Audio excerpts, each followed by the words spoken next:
My latest experiment is trying to determine if this guy here, which is a solenoid, is bad. I have removed these from the voltage input for the solenoid, and I'm going to, right now I've tested this with a multimeter, and I'm checking the continuity of this, and the solenoid is normally open, and we're going to test that to be precise.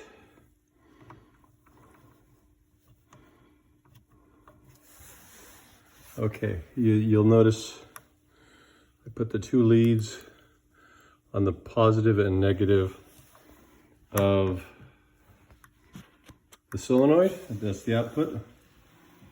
And so they're not, it's open right now. That means that there's no connectivity. Let's verify this to be true. I'm going to touch lead to lead and verify that my multimeter can detect that. Yep, okay, so that indicates yes, connectivity testing is working. Okay, the next thing is I'm going to test that when I apply this guy here, on the side it says 12 volt. I'm going to apply 12 volts to it. I'm not sure about which of the inputs is negative and which one is positive. There's no indication on the device itself. If I let the smoke genie escape, that would be bad. But right now I suspect that this solenoid is bad anyway, so I won't lose much. All right, so I had to remove this plastic shroud, pull it to expose the input here. All right, so got the positive and the negative. I'm just about to apply that.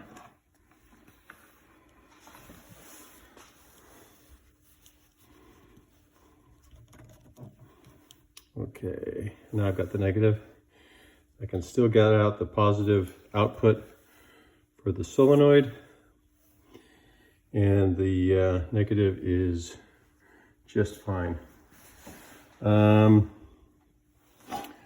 Next step is I have attached the other end of the alligator clip to the output of a wall wart. It is right over there, and it promises to produce 12 volts at 750 milliamps, 0.75 amps, which should be fine. And if it exceeds the allowable input of the solenoid, then I guess I've just ruined it. Last step. Now, when I put this together, I'm expecting a kerchunk. So let's listen together. I'm just about to clip this guy here to this guy here. So let's listen very carefully. Ah, I heard it. Did you hear it? All right. Okay. Now we can check the negative and positive.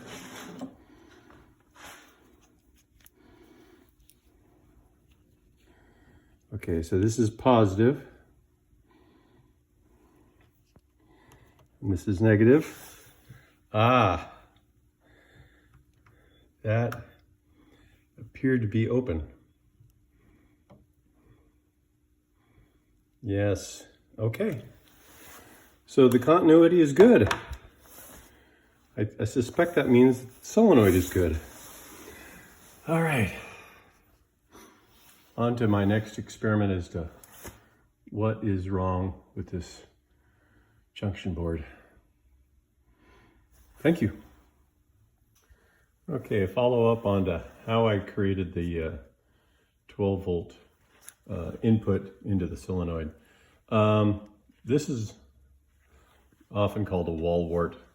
This is something I just found in my extra electronics.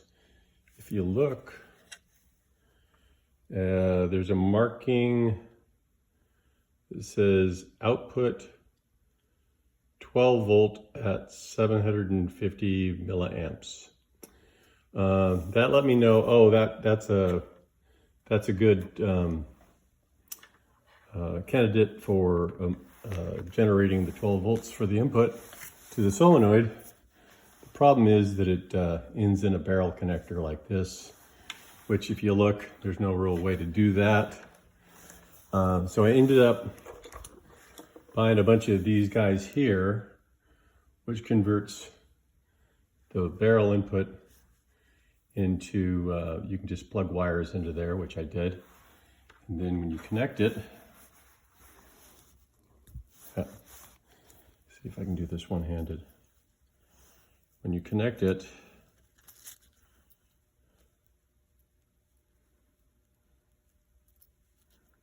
there we go. All right, you end up with a negative and a positive. It'll tell you on this little output here, sorry to zoom in. The negative is on the left side and the positive is on the right side, and it tells you that right here. And then all I did was I took the negative and positive and I got some alligator clips and I clipped it to these inputs when they were exposed. I've covered them over because there's after proving that the solenoid seems to be working, I don't need to have those exposed anymore. I've gone through most of these traces. The main issue that I'm really facing is that this lead here is normally that's always connected to the negative, or sorry, positive. And this guy here is always connected to the negative. But this guy here, which is the full voltage of the high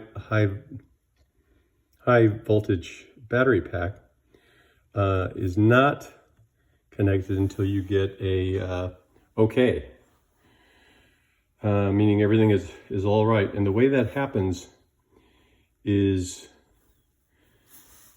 we have this junction board here is largely responsible for that. We get lots of inputs from here and here, and we get a bunch of fuses. And if all of these are working correctly, at some point, the voltage from here and here will still be available, but you'll also get high voltage across these two wires here. So that's actually the real problem, is that I need to verify that I'm not getting that, even though I'm getting the P1445 error code, which indicates that that's not happening. So but I also need a way to test this in situ. And I'll have to give that some more thought about how exactly I can do that. This junction board is not easily accessible when it's on the side and in the car itself.